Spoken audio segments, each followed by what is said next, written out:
А от у Чехії відзначилися росіяни. У Празі вони влаштували ходу так званого безсмертного полку, навіть не дивлячись на те, що Росія День перемоги такими маршами святкує завтра, 9 травня.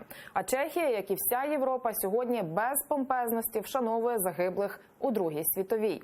А от посольство України у Празі організувало пам'ятну акцію, на яку прийшли й чеські урядовці. Докладніше, як цей день відзначали у Чехії, далі в сюжеті.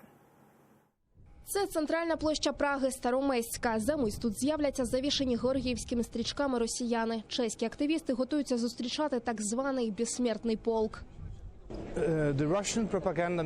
Машина російської пропаганди планує тут організувати ходу, начебто заради загиблих у Другій світовій. Проте по факту вони святкують панування російської диктатури, експансії та агресії Росії.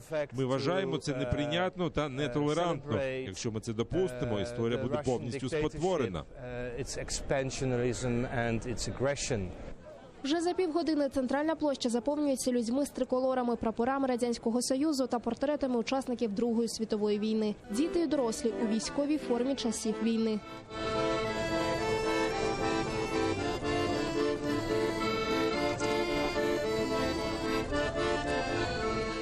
Тим часом чехи підіймають свої банери. На них напис «Гітлер та Сталін почали Другу світову війну». Україна! Крим – це Україна!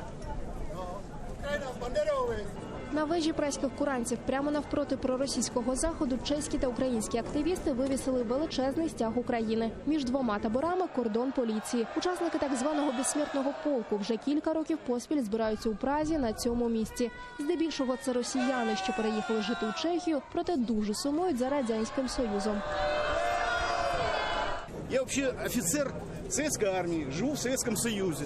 Учасники проросійського заходу про російську спрямованість акції заперечують. Кажуть, прийшли вшанувати пам'ять загиблих у війні.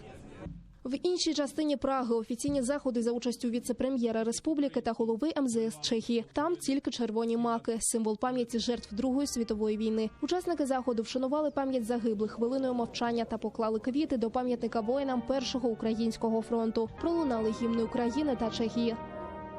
Так званий безсмертний полк. Мета цього заходу зовсім інша. Мета цього заходу не вшанування пам'яті загиблих.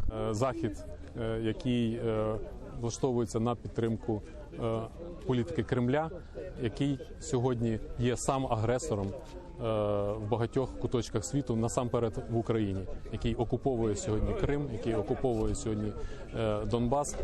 Тетяна Комарова, Дмитро Суспільний з Праги для ЗМАН АТР.